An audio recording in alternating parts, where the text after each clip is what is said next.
Hi, everyone. Welcome. Thank you for being here today. I'm Bailey Mizell, the director of PAC LA. We're here today with Ken Gonzales-Day for an artist talk and virtual conversation covering Ken's current installation in the group exhibition, Photo Flux, Unshuttering LA at the Getty, and his ongoing work in photographic portraiture and covering ideas and histories of identity and representation. I just want to give a quick shout out to our programming advisory and our board of directors and membership base for your ongoing support of PAC LA, making events like today possible and helping to grow our community within the photographic community. And I just want to give a quick thank you to Ken Gonzales-Day for being here today with us and presenting. Thank you. Yeah. So we'll give a quick, I'll just give a quick run of show. So it's the usual, we'll do a 40 to 45 minute presentation with Ken, but a little different here. So we will have an open Q&A at the end of the presentation, but at any time during the presentation, if you have a question or comment, please do add it in the chat or Q&A box, and we'll be able to ask Ken during the presentation and following. So I will pop in and out of the conversation as questions come, and then we'll close at the end with an open conversation with Ken for any further questions you might have. I'm just gonna go ahead and read a brief excerpt from Ken's biography, and then I'll go ahead and pass it over to him. Ken Gonzales-Day's interdisciplinary and conceptually grounded photographic projects consider the history of photography, the construction of race, and the limits of representational systems. Gonzales-Day's work is a Getty, Gonzales-Day is a Getty Scholar and Terra Foundation Smithsonian Museum Fellow.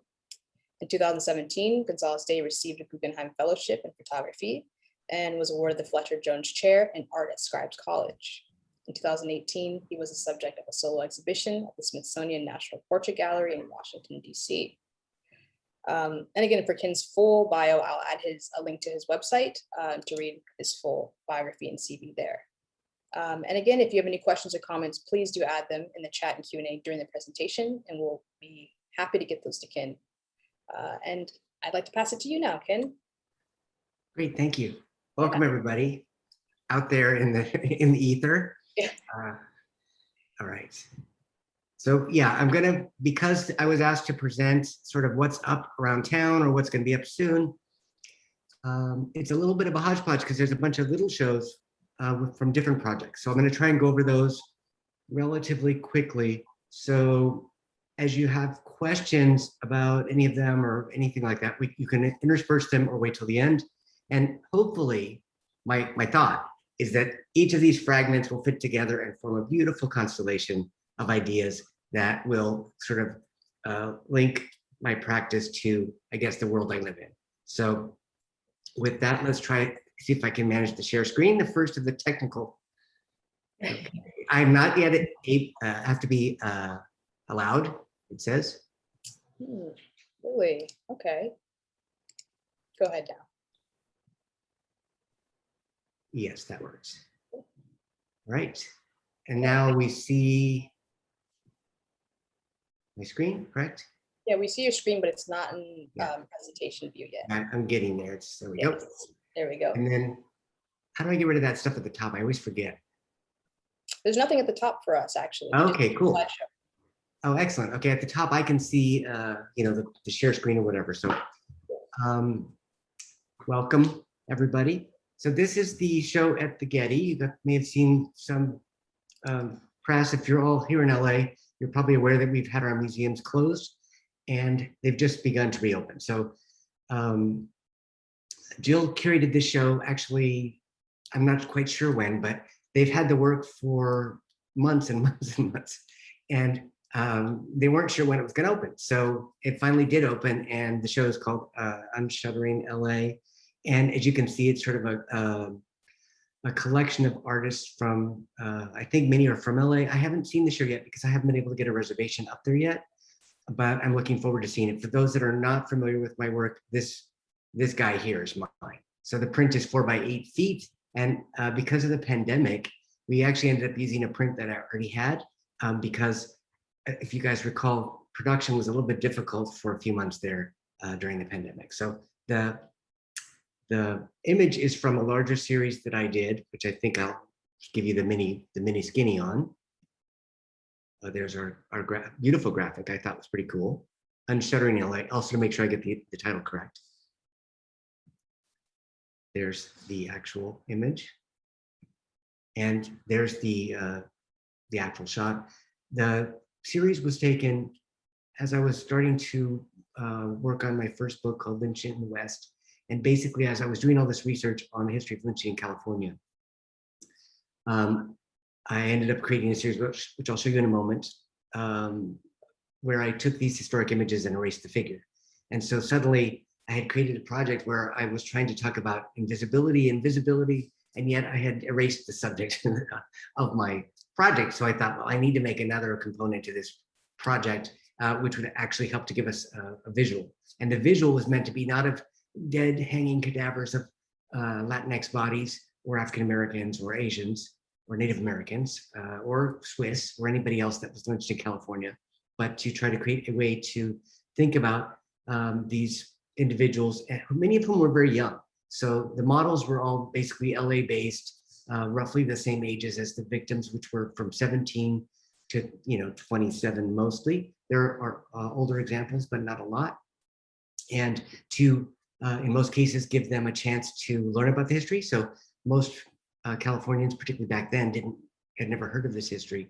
And so I would start out by telling them a little bit about the story, the research I was doing, and the stories around some of the cases. And then I would tell them, I'm going to take your portrait, I'm going to count to 3, and then I'm going to photograph you. So you can give me a response, reaction, whatever you feel comfortable doing. And I was shooting at that time with an 8x10 Deardorff camera with film transparency film. And that's the same camera I used to shoot some of the trees I'll show you in a moment. So this one is on view, and it actually was originally shown at LAX Art in 2007. It's the first print from the series.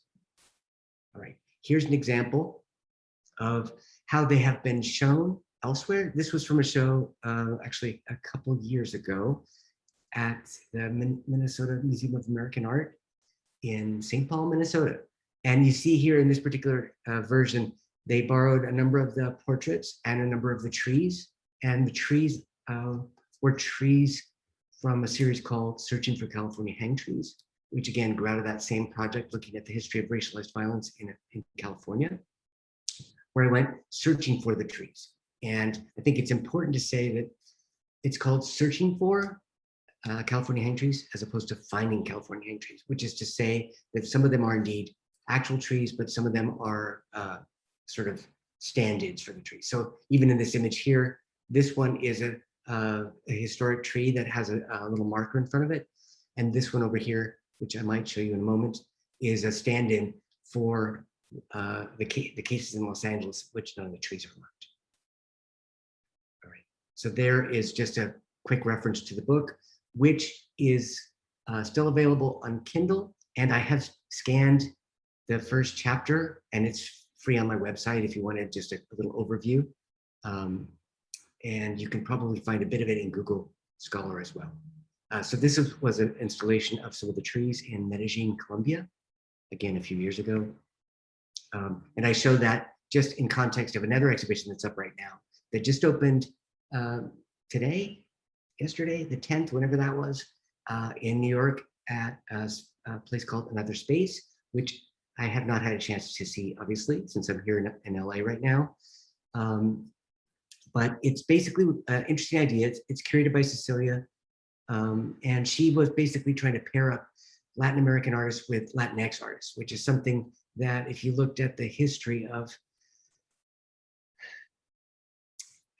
certainly thinking about Latin American artists and Latin American photography, you might be able to think of various artists, and you'll at some point realize that people like me are not included in those histories.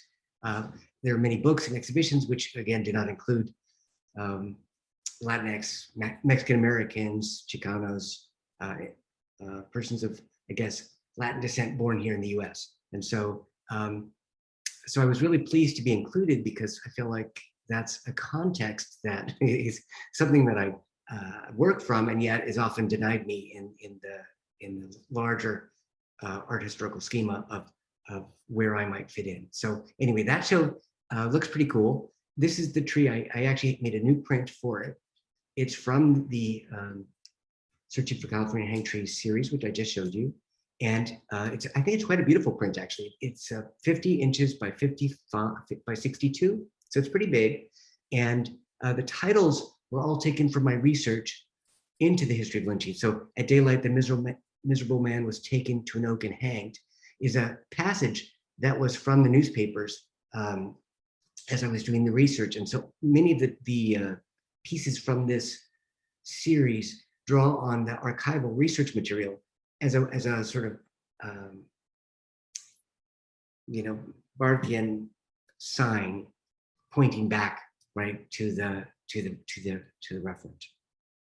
And this is an approximatory. A lot of the 19th century cases of lynching of Californians of all races were not well documented. And so they would often just take them out, out into the country, down a country road and hang them, often to a California native oak. And so where possible, I would try to get as close as I could to the original location and then basically just respond from there. So it really was meant more as a performative act, not as a documentary act. The fact that I went looking for the sites and I'm the only person on the planet to have done that for these individual victims, of which there are over 350 of all races, was something that was important to me and remains so. All right, and then I put this in, but just in reference to the Getty, it might be working on or thinking about doing something with a larger grouping of those images. So I just thought I'd put them in here together. So basically, they're considering the three. I hope it will be a show, but I don't know for sure. The three memento mori portraits, and then 3 trees. This tree is up in Fort Humboldt. This location is at the old fort, and this may or may not be the actual tree, but as you can see, it's quite a large tree. So it would have certainly been standing in this fort, which is a historic location. So the fort is accurate. And certainly this tree would have been a witness to the actual tree if there had been another tree next to it or something. And you can see here in the background that there's a tree that looks like it's making a noose. And that noose, as I was walking through the site looking for basically some kind of clue, I guess, because part of this is performative in terms of going to these sites, driving over multiple years. And I'm still going to sites when I can find them. And trying to figure out what to do. I mean, basically taking the trauma of the experience of the research and of these cases and trying to then find a way to create a visual representation to share that journey with viewers like you guys. So for me, when I got to this moment, to this place, and that this tree appeared to me as a noose, and maybe it's me projecting, but I felt that was the photograph to take. And for me, that really is a way of trying to create a visual record of a history that no one cared about and that no one recorded. So in that particular case was a Native American. This is the one that was done as a stand-in for Los Angeles. And this was done originally for LAX art. It was shown with the image at the Getty right now. And so the photograph of the guy was inside LAX art. At that time, I was given the small gallery, which only fit the one print. And then outside on the billboard, right above the galleries in Culver City, I put this tree. So you could actually see it from the 10 freeway as you're driving across Los Angeles. Basically at nighttime, there was a light on it and it glowed. So and for me, it was a way of putting the history back into the city and thinking about this kind of absence or erasure that continues in our city. We have all these sites and they continue to be unmarked and unremembered by the majority.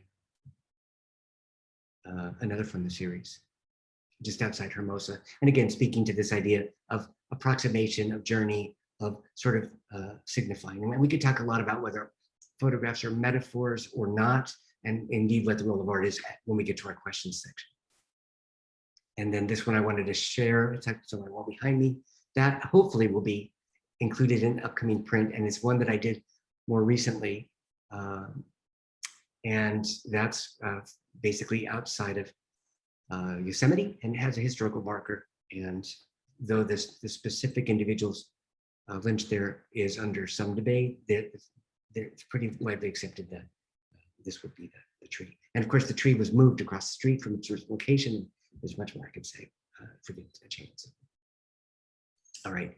And then another show coming up, opening September 9th, created by our beloved Edward Goldman, will be at the USC Fisher Art Museum. And Art and Hope at the End of the Tunnel is going to be, I think, a large group show in which I'm going to have four small prints from my pandemic portrait series, which I thought I would then share a few examples from. Basically, last spring, as the pandemic was raging and before we were put down on total lockdown, I was trying to think of a way of creating an art project responding to the moment. And I wanted to do that safely. So at that time, I basically used the studio I'm in right now, where I had enough room to put the camera and the models 16 feet apart. I used basically a long distance lens, which is a little bit tricky for portraiture. And I kept my mask on, and then they would keep theirs on and then take it off. And then I would take a portrait, and I had the windows open and the fan on. And at that time, that was considered to be completely acceptable safety standards until it wasn't. So I got a few and then I stopped, and then I'm starting again now because the pandemic, of course, is still with us, but the conditions have changed. Some of you, I put Rodrigo in here. He's not going to be in, the show will only have 4 small prints, and the prints are meant to be really 30 by 40. So I haven't had a chance to show them yet. My gallery, Luis de Jesus, created a viewing room during the pandemic, which means you can go on their website and look at a selection of the images rather than doing a physical show, because we didn't want to create an exhibition where no one was going to see it. And so it's still, the viewing room is still there, and I have a link on my website also. So Rodrigo is one of the first models to pose for me. He might have been the first, actually. And so basically, if you're not familiar, he's a great photographer, teaches at UCLA, and a friend and colleague. And so I begged and groveled to have him come over and let me photograph him. So so I thought it was quite nice. And I put in, so these are not gonna all be in the show, but I put them in because they're photographers, and I figured, and I know some of you know them. Farah is also a friend and colleague, and and I took like, I don't know, I took like 200 pictures, and they're really so great. But anyway, there's 2 there that just show, it's unusual to have a photographer in front of the camera or behind the camera. So that was really fun for us to sort of be in dialogue around that and think about all the ways we were trying to manage our practice at that time. Jehan is a trainer, as you might be able to guess, model, and art supporter, and basically had these great tattoos. So there you see sort of the with the mask and without the mask. And for a lot of the models, I then also, I should add, I gave them access to all of the JPEGs of everything I shot, so they could, if there were any that they wanted me to destroy or something, that there was some ability for them to have some control. Megan Gordon, now at Ochi Projects, used to be the assistant director at Luis de Jesus, the gallery where I show, and basically was kind enough to come over and pose for me. And I love this one that with the turn back. It's quite a beautiful print. All right, I can't take too long. And then Mehmet, actor, model, writer, all kinds of things. So I did, some of them, the individuals came from people that basically friends that I asked. I posted a few requests on Instagram, and basically anybody that wrote me and was willing to do it, I would photograph them. And so that still holds true. And Brenda, I'm sure a lot of you know Brenda. So I was also trying to capture a bit of the art world and artists and arts professionals in LA at this particular time. Doris, curator at the. And Ken, I have a question for you really quick. How do you imagine, or if you haven't planned this at all, how the parameters might change within the actual structure of photographing individuals? Now that within the pandemic, you mentioned those parameters have changed, obviously. So do you think that conceptually and visually, that space will also shift and change? That's a great question. I'm debating that, right? So what happened is then we got the full lockdown, right? Yeah. And so I had people scheduled actually like that day. And so they did the lockdown and I just canceled everybody. And so now people are writing me like, Ken, are we back on? Are we not on? What's going on? And so I'm thinking, I feel like the pandemic is still here, right? And so I think it must continue. Now we have new parameters. So I think those parameters, as I understand them, will be that we might, in some cases, still have to wear a mask in public, so I think it would still continue both, since that is the world we still live in. In this case, like Johanna, she had a matching outfit, right? Right. As part of her or an ensemble that kind of, I don't know that it was intentional, but it's things that she put together. And so there's an intentionality to it that I thought was important. And then also the selection part was important. So some people really didn't like the masked one, or you know what I mean? Like there's a bunch of issues of risk and trust that I wanted to foreground. And so I tried to keep all the backgrounds the same. So I feel like I should continue that if I continue onward. Yeah. And I tried to keep it neutral so that it didn't matter if it was in one room or another, sort of this unifying backdrop. The backdrop, I bought it like 25 years ago. It's been in my garage. Perfect. Because during the pandemic, I couldn't go to the stores were closed. I couldn't go get a backdrop. So I'm like, what do I have? I've got this dark gray thing. So the other thing that was kind of fun was geeking out on the distance, like shooting from 16 feet. Yes. And so, and then at some point people were like wanting to be shot only outside, you know, so I dragged the backdrop outside, which in the driveway or whatever. Right. And so the question will be, let's say, if I start again in July, you know, what is safe standards at that point? I think if we're all vaccinated, then I would shoot without the mask and then also with, and same for them, I guess. So whatever the I tried to stick to the standards, but even with the standards, there's always still some risk, right? And I think that was the part I wanted to make a part of the conversation, at least with the models. And there was also a chance, some of them were friends or colleagues, a chance to, you know, talk for a few minutes, because I hadn't seen anybody. I've been teaching in Zoom land, you know, since the pandemic hit. And I really haven't, there was a few months there where I hadn't seen anybody in person.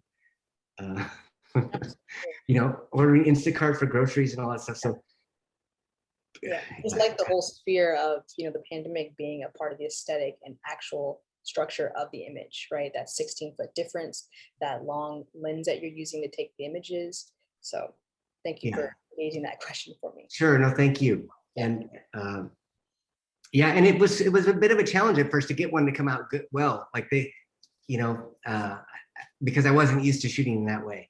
So it was kind of technically challenging also. And Michael Ibidetto is an artist, photographer, but he also is a practicing nurse practitioner, a registered nurse, RN, registered nurse, and actually a long hauler, which I think that's fine for me to say.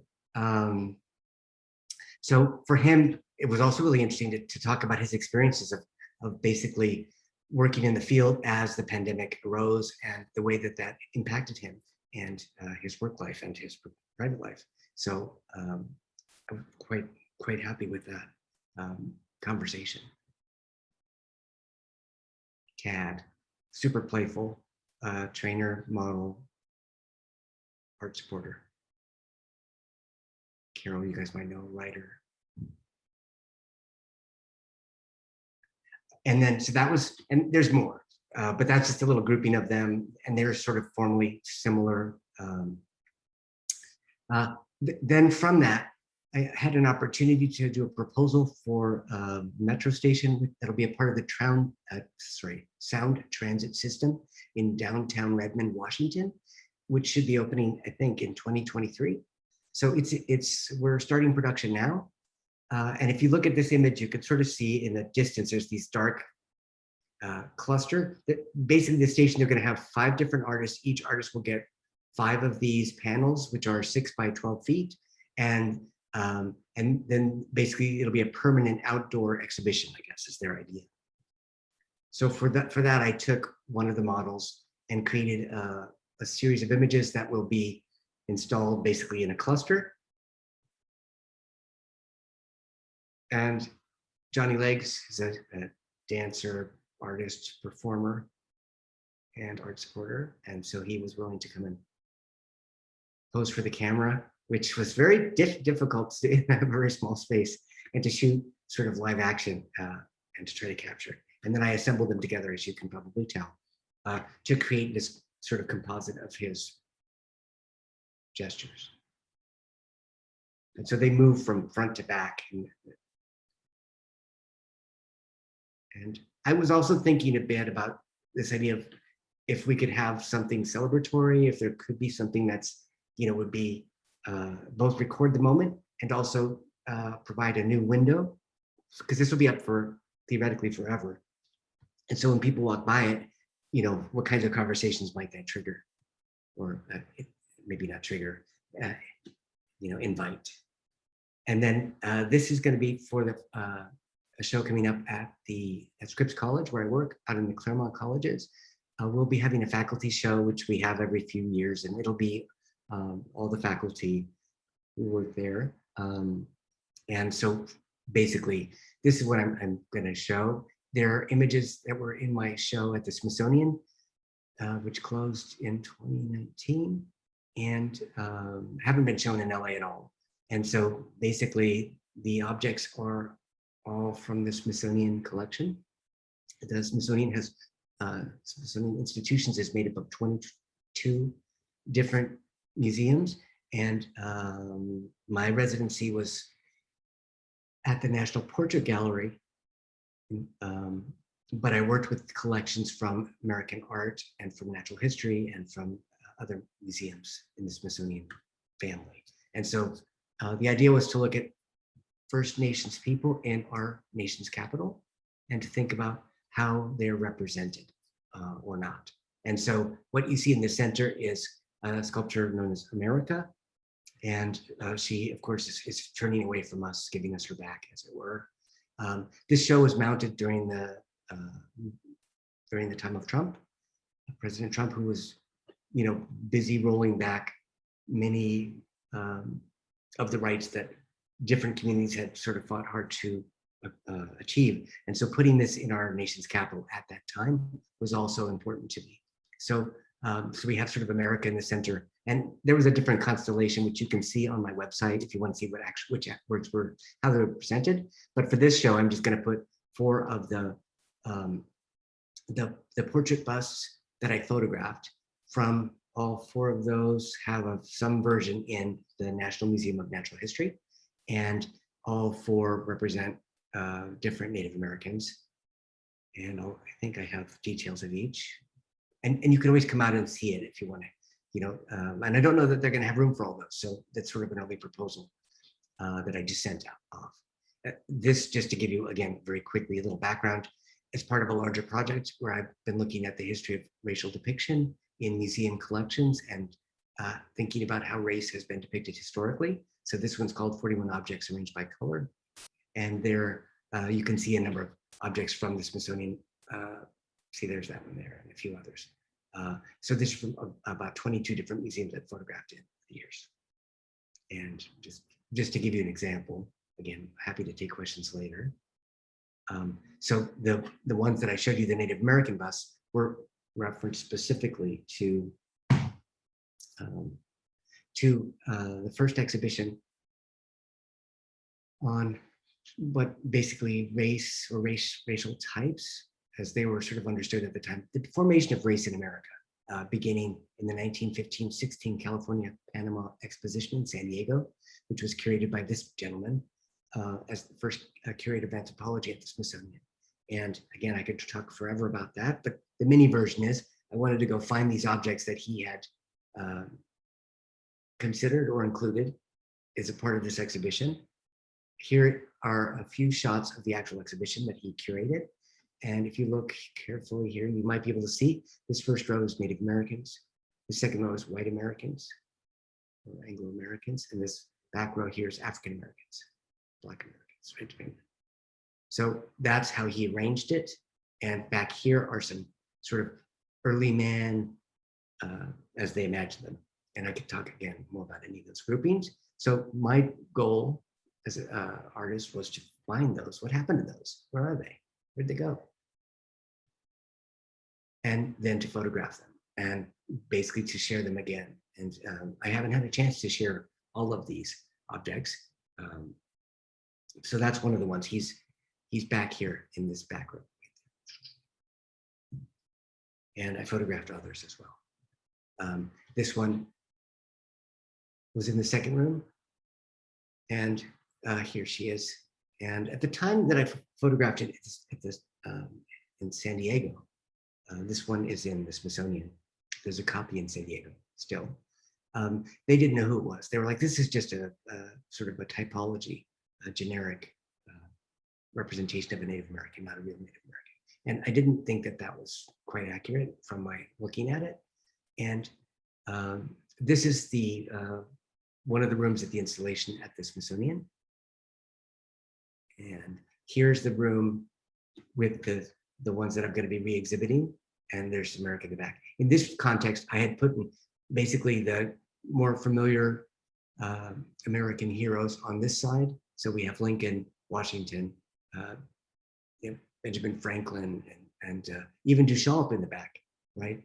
And on this side, the Native Americans who are not in the museum, in our National Portrait Gallery. And part of it was to put them in our National Portrait Gallery, at least for a time. So this slide should have been next to her, but basically this is the woman, the Good Road woman who, like, I'm not going to try to pronounce it because I don't want to mispronounce it, but basically there she is. And so she was a real person. I was able to find a photograph of her. And again, this is not stuff that you go to a book and go find it. So it took me quite a number of years to find this information, and I've still not had a chance to share it with a very broad audience. This one was in the exhibition, and I'm running out of time already. 3:34. You're good on time. Okay, cool. So, all right, same thing. This is the bust, right, that I found and photographed. And then the question was, who is this guy? How did he get here? What's going on? And so, again, after a number of extensive efforts of research, I was able to identify the photograph that this was made from. And so this is a William Henry Jackson photograph identified as Prairie Chicken, which it turned out Prairie Chicken was actually his wife's name. And again, I'm not going to mispronounce the Native American name. They were a Pawnee couple, and basically the photographer took both their photos and basically mistranscribed their names. So in this case, he had been misidentified for over 100 years, since 1868. And I was able to correct his name for the historical record for the first time. How did I do that? Well, of course I didn't do that. So what we did do is we wrote to the Pawnee Tribal Council and to various members of the Pawnee, and had them tell us how we should identify this individual, and indeed if we could show it and all that stuff. So, which we did. So the Pawnee language has changed quite a lot over the last 100 years, and so they actually could not agree on a translation. So the Gives to the Poor is basically his name. There is no Pawnee version because of their own, my understanding was because of their own debates about how one might translate the different terms. And so indeed, this is the first time he's been given back his name. You'll also notice that there is a feather in the top of his head, which is not a Pawnee tradition. And so that would be a misrepresentation of the culture. And of course, they took the gun out of his hand as well. And then one of my, I guess, longest relationships really with the sculptors is with Anna Dawson, which I first encountered in Paris in 2010, and on a shelf in a museum in what used to be the Trocadero Museum, or Musée de l'Homme in Paris. And it's taken me quite a long time to identify her. and to figure out basically a bit more about her. So I just put up here just to remind myself to mention to you, one of the ways that I do that. So if there's no book to go to, there's no internet site. And oftentimes, even tribal leaders will not have the information of every individual who's ever been in the community. Where does the research come from? Who does it? How's that happen? So part of the job I've made for myself has been to do the genealogy of many of these individuals. In this case, going back, followed back to her mother, and then down to she didn't have any kids. And then this representatives of the Smithsonian also spoke with community members. And in a nutshell, we basically were able to confirm the identity. And here I've just put up her, that's her wedding certificate. And this is her census record. And just to give you a sense of how detailed the research is.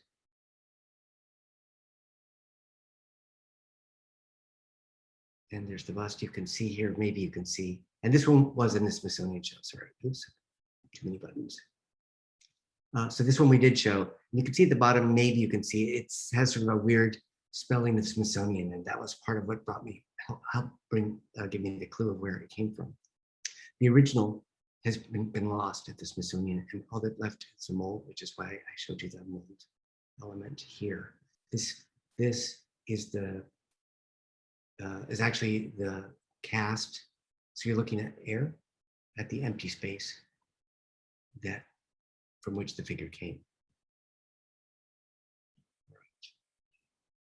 And then last show coming up, Mini West is opening July 31st in Boise and traveling. It's an exhibition organized by the Smithsonian Museum of American Art, and as a part of this Art Bridges Consortium, and we'll be traveling to these different institutions and basically looking at the idea of multiple Wests or many Wests and how the West was shaped and who gets counted and not counted and included and not included. And the work that they've chosen for that is a selection from the Erased Lynching series, which again, many of you probably have seen or have heard of. And this was one of the rooms at the Smithsonian. I just put it in because it shows how they're displayed. Again, I could talk about anything. And so they're just showing the first grouping of 15, which will be traveling in that show. And this is how they're presented. And I think I have a couple close-ups, again, for anybody not familiar, where the figure basically taking historic lynching photographs, primarily from the West originally, and now really from all across the country, and removing the lynching victim and the rope, and trying to create a space that allows the viewer to think about the social dynamics that made these practices possible. So if you look here below, again, I've spoken on this work a lot, so just very quickly for those not familiar, what we're drawn to is the presence of the camera and of course the sort of consistent gender racial identity of the lynching group. I don't want to say mob because mob implies sort of out of control, heat of the moment. This is a very thoughtful group, right? They know what they're doing. They planned it well. They had a photographer come, and it's really a performance of a kind. And the individual in this case was white that was lynched. So part of the project was trying to help think about how to visualize whiteness, how to think about the power dynamics of the photographer, and how to think about how lynching fits into our national history. And again, this one will be in the show, this traveling, of the two that I just showed you. This one is the well-known one of two Latinx Native American men, mestizo, that were lynched in Santa Cruz, 1877.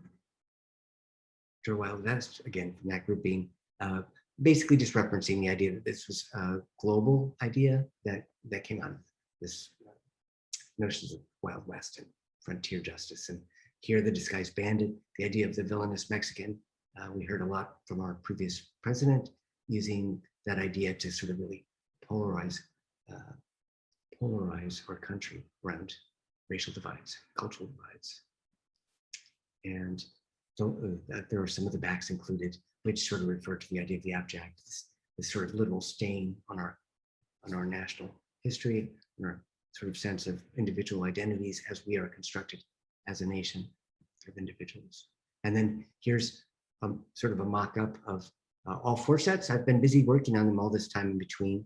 And so I hope to be able to show those at my gallery at some point, maybe in the next year, I hope, or so. We'll see. But anyway, at some point, I'm sure they'll let me show them. And then lastly, a quick time check, 3:42. I got 3 minutes, perfect. I'm doing the concourse level artwork for Purple Line Extension that will be at Wilshire Fairfax. Basically, it's the LACMA station. It'll be across the street from the Chris Burden. And so each of the new stations has 3 artists, one doing the glass entryway, one at the concourse, the long walkway underground, and then the last artist doing the platform level. And so it's still top secret. You're not allowed to see it. And I'm not allowed to share it yet, but I can at least tell you that I photographed objects from LACMA's collection, about 150 or so objects in the collection, and tried to create these compositions that were sort of, let me just show to you. Here's all the new stations that are coming up in case you're not familiar. That will eventually end in time for the Olympics, 2028. And again, I could talk about this more later. And then the one thing you can see is I did a show at Frieze and just before the pandemic, I guess, and had been making these clusters of using these objects from the collection as a way of trying to think around art historical categories and the way that the categories have shaped our understanding of not only objects, but of the individuals they represent. And again, just to give you a few examples of what they look like. And as we wrap up our last minute, this for Dan. This one around issues of slavery and freedom at the bottom. For the Americans. And I love the title of this one, which again we can talk about when we get to questions. Standing dog. And this one is we can get into that now if you'd like to, Ken, because I'm also very curious into the titling of this series. So sure. So the titles are from the titles. In other words, right. You know, one of the challenges with working with existing works is how do I, basically the question of how do I try not to appropriate or misuse objects that, in this case, these are ancient objects that cannot ask the individuals. I am trying to work with the collection and also trying to wrestle with the collection. So collections have curators and curatorial departments who regulate how the objects are displayed and where they're displayed. So to some extent, I could not over mix or over mingle, but I use the idea of constellations, thinking, I'm gonna go back to the beginning one, thinking that if you think back to constellations, they're just stars in the sky, but different cultures have looked up into the sky and seen different things and basically seen themselves in these constellations. So my thinking was that by rearranging these shapes, these objects, these sort of cultural meanings, that we could come up with new cultural meanings, right? That I don't know what those are going to be yet, and maybe we don't all know yet, but this idea that there could be a mobility to it, that there could be some kind of flexibility that would both acknowledge history and also acknowledge the conflict. So some of these objects might be, I mean, we know for sure some of them, you know, may not have been acquired in the best circumstances. Some might have to get returned to different individuals. What is my role as the photographer? I mean, I did my best to research them. And so when it came to titling, and that's why I like this one. So, you know, my name is my name. I'm claiming authorship. America's large and small constellation, because there's 2 clumps. And then Mexico and less noted, because I'm trying to keep the label from being 10 pages long. And so then each one going left to right, top to bottom: dog, standing dog, dog with human mask, baby figure, Columbia, figure with ligatures on the arm and legs, figure, say, Totec, figure male, standing figure, standing female figure, standing male figure, male standard bearer, man using tump line to carry vessel, standing couple, male figure, seated female. So in other words, these are the conventions that were used to identify these objects currently. It's what's on. And so part of my thinking is that these titles are not very good. You know what I mean? Yeah, no, Of absolutely. all the things we could say about these objects, these are probably not the things that we would actually want to say. So they're descriptive. And so I was trying to get at this idea of all of these actions and the sitting, standing, the emphasis on the body, on the verb, what's happening, what's going on, what are we seeing? And so things done to the body, things reflecting the body, things. So, you know, toothless male with protruding wrinkled belly. Yeah. H God. So yes, there's a little bit of humor. There was some playfulness, but there's also a visibility like hunchback, seated couple, joined couple. And so I was just trying to get at the I guess maybe in a way to slow us down when we look at these objects and not just think about the realities of a colonial past, where objects were, in many cases, many of these may have come from, had to have come from burial sites, right? And they may have been acquired legally at the time in keeping with, you know, the rules, but those rules, as we know, often exploited, right, or did not balance cultures evenly. So if you're living in Mexico and you don't have a lot of resources and you know where something's buried and you can sell it to an American for a whole bunch of money, you know, right? So there's a lot of ways in which when we look at any museum collection, there's a lot of human misrepresentation, exploitation, oversimplification that happens. And so anyway, for me, the titles is a way of at least acknowledging the sort of institutional structure that made these things visible to me. And this idea of the constellation, that it's a cluster, that there's a connected set of issues, right, that we could think about. And then I think, you know, what does art do? Can art help solve these things? Can art help address them? Can art give us a way to think about them? I'm not sure about that. I was just trying to create something that would also, this would be for the metro station, would also be putting them back in the ground. So basically they'll be underground, re-entombed as photographic objects, wherever they end up. And also to include some, you know, Latin American figures. Are they my ancestors?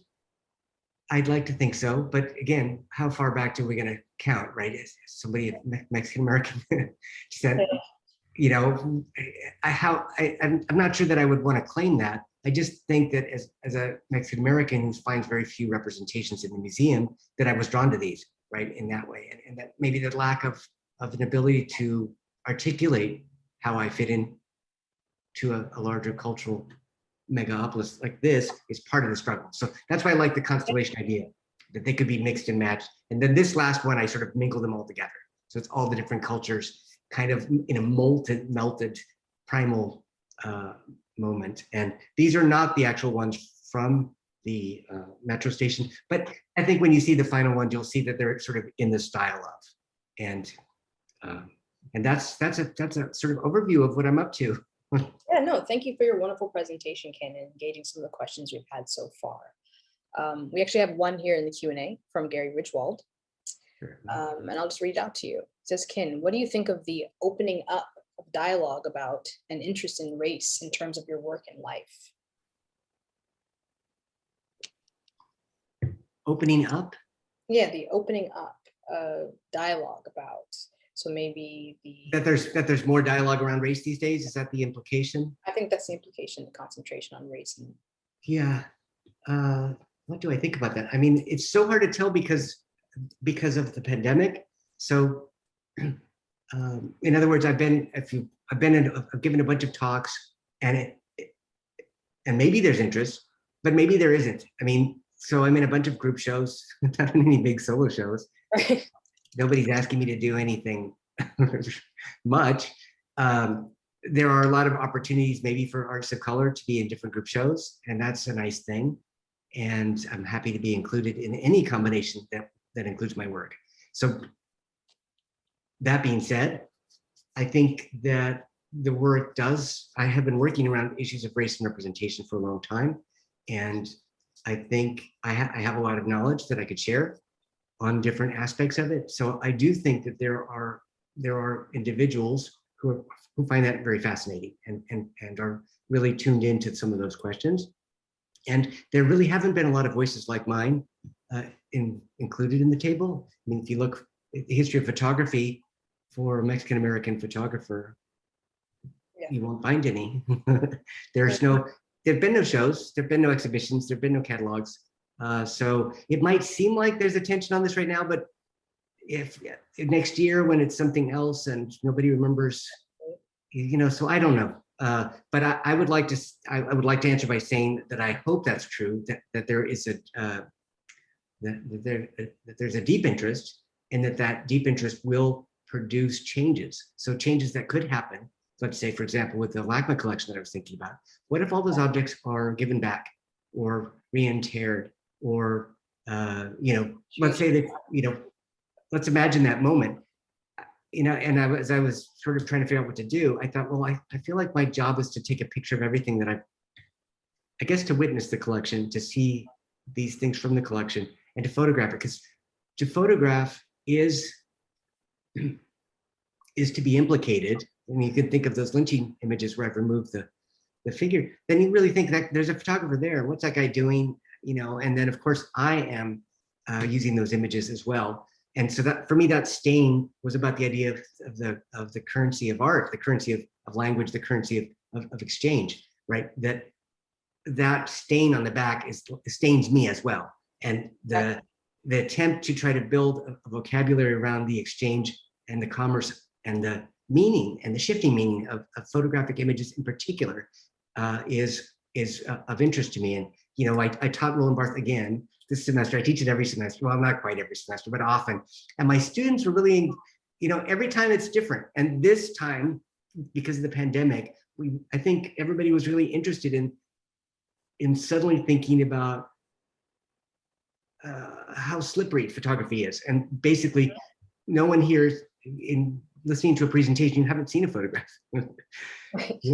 Like, I believe that photographs are art, and that when you stand in front of it, just like a painting, that there's something physical as well as looking at a screen. So yeah, I think that could be a good transition though to ask you. A big part of history and forging history, but also marginalized histories, polarized histories, is aesthetics, right? It's a big concept within photography and image form, aesthetic making, and aesthetics of the photographer. So I wanted to talk to you about that a little bit. I know that our audience is always interested in things like this, so I wanted to kind of get into your personal aesthetics as far as the images, like the backgrounds of your images, the lighting that you choose for your images, conceptually these same ideas, but also in scale and form. There's a lot of recurring aesthetics in your work, I think, and I'd just like to hear a little more insights from your perspective there. Yeah, that's a great question. Yeah. Holy moly, and a complicated question. I think most people would agree that I'm not a traditional photographer. And in fact, I never really thought of myself as a photographer, and nor do I really now. Though I am a professor, but I'm a professor of art. And I think of myself as an artist. And all the more so with photography being, and what I love about photography, of course, is that it's so slippery. If you scan it, did you take it with a camera? Was there film? Was it film and then you scanned it? Was it an original and then I photographed it and then I scanned it? So, and I'm working on this series of drawings for this thing where which are done from photos of, it's a longer story that I don't want to talk about yet, but I've been really working on these. But the idea, Roland Barthes 101, representation of a representation of a representation. Exactly. Plus add language. And then now suddenly add on top of that another line plus times divided by. Exactly. Race, colonialism, class. So we used to think of just gender, sexual orientation, all of the others that have shaped my experience become a part of an aesthetic that is, particularly when you see it together. There's a kind of, I don't know, I want to say pretty, they're beautiful. For me, I'm drawn to a certain aesthetic. In terms of the objects, I spent a lot of time lighting, trying Yes. to find the object. So like with I'm going to do a thing with the often like trying to find the portrait inside of the marble or the stone. And so even with these ritual objects, I was trying to find I guess the magic. I forgot to say that all the ones for the LACMA are all about transformation. So they're all spiritual figures. They're all figures that once were seen to be magical or transformative. And so indeed, as I was shooting, I thought none of these things should be in the museum and none of these things should be called art. And as my, it's a bad joke, but my mom always tells me, she showed a postcard of one of my shows, like an invitation to a friend of hers. Yeah. It was the two ladies looking at each other, two sculptors. And the lady was like, "Oh, your son's such a good sculptor." And my mom said, no, he's a photographer. He took the pictures. And the lady said, "Oh, I'm sorry." Oh, So, the frame, the image, the space that has been executed. but this idea of the invisibility or the slipperiness of the photographic image, that for some people, that actually there's no opacity to photography, that it's almost impossible for them to see. So for example, the Native American busts that I just showed you were just part of a large conversation at the Smithsonian talking about whether the question of appropriating Native cultural practices or Native objects. I was not invited to the conversation, which is fine. It's recorded. I hope to watch it and see what they said. Yeah. But of course, the goal was not to appropriate the cultural form, but to bring this individual into the museum so that the individual and the community could have its voice, which happened. And that's why it was great. They didn't need me there. The goal was not to put me in the conversation, and that invisibility of photography actually helped. So even I see it as an artwork of mine, but nobody else saw it that way. They saw it as as just an image of a sculpture that's in the basement or wherever it might be now. And so that slippage is part of the way that I create visibility for an artistic practice. And so things that prove to me that it's an art, that there is art in there, that it's not simply is the use of lighting, the use of scale, the framing, the proportions, and often usually the context. So like I showed that they're often, and the shows often start that way where I have a pitch, like I'm proposing to put those 5 images together for the faculty show. It doesn't mean that's what's going to happen. You know, maybe there's no room, maybe the curator feels differently about it. So, but I usually begin where there's an idea. So that idea of wanting to, think about, have our students think about First Nations people and how they're represented and how that fits in with this model of America, right? And doing that, it's a group show. I've only got 25 feet. So what can I do in 25 feet that would at least help students to get through, or help individuals, or help groups, or help all of us to think through some of these questions? No, absolutely. I actually have a question here for one of our board members. She's raised her hand, and I'd like to allow her to speak, to ask the question if you don't mind. Sure. So Margie, go ahead. I think that you are unmuted. Hi, can you hear me? Yes. Oh, great. Hi, Ken. So that was a great presentation, and I just wanted to make some comments and then ask you a question. So that the breakdancing composite, the young man who's dancing, and congratulations, that's going to be a permanent thing, which is fabulous. And it's so contemporary, yet at the same time, it's so classic. So I think that was a great choice, whoever curated that, and for you to fill that gap, it was just the perfect choice. And indeed, you're right on target to be looking at the history of racial depiction right now, and the conversation is definitely up. But what came to mind in looking at your presentation is what kind of a documentarian you've really become. And at the same time, the artist in you is still, rises up. Like the Lynching series I've known for quite some time, and always felt that was an incredible artist's take on this subject. Yet to still continue to look at the pictures of the trees, it's an incredibly fabulous way to present this subject to us. And it still just holds up so beautifully. And what I really see them as art documents. They're documents of a time. And those portraits too, the art community and these, the trainers, the fitness trainers, that's very of the 21st century right now, for these people to sort of become icons in this generation. And I just think it's incredibly clever, and they're documents that are really going to hold up for a long time. And I think your archives are becoming so much richer due to this coexistence of the artist that you are and the documentarian that you are so strongly becoming. That's what Thank you. Did you have a question part of it? Kind of one kind of question. And you know, those composite photographs, the very large ones of the busts, you know, the background and this sort of these floating heads all around. I struggle with those a little as photographs. You know, those to me truly are really like archival documents of a series or of a moment. And yet they are photographs because you create them, right, from your own photographs. So how do you feel about those as composed, as artworks, as photos? That's a great question. I don't know. Part of me was like, oh my God, this is Photoshop like gone wild. You know, like just letting myself, I think, explore it. But I have to say, at least for the, I hope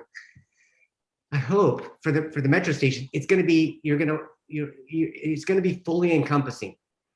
So the big one is 10.5 feet by 120 feet, and the small one is 10.5 by 60 feet. So it's going to be floor to ceiling, and I think in part on glass panels. So on part, I was thinking of it not so much as individual works, but as one environment that has all these things stuck together. So it is a bit collagey. Maybe thinking a little Hannah Hook, you know, sort of Dada manifesto poster. Yeah. And the juxtaposition also was literally to collage in the different debates. So you'll see that there's some of them around images of slavery and liberty, images around of what may have been certainly, you know, if not slave traders, you know, people that were made wealthy through the slave trade. I'm thinking of the Dutch bronzes in particular. And so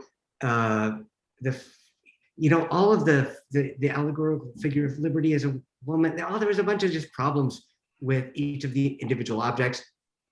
So much narrative ahead of me. So I think mushing them together just became the impulse. I think it's going to look like a grotto, sort of melting cave-like space.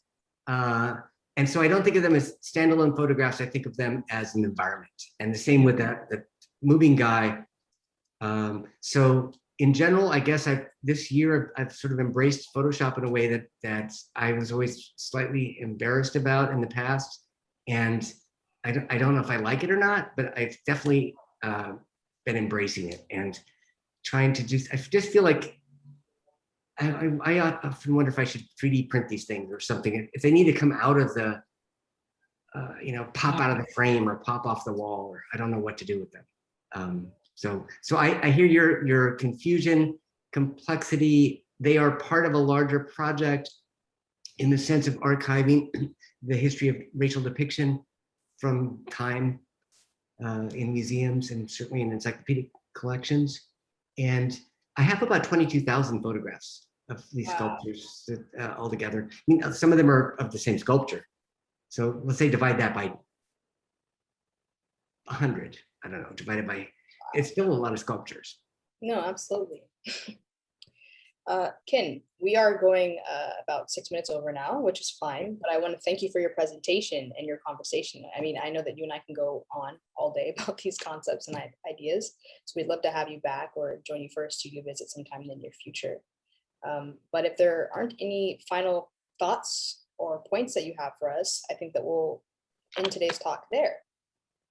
I'd like to add a link to your website in the chat. And yeah, I'll leave it to you to go ahead and leave any final thoughts that you might have.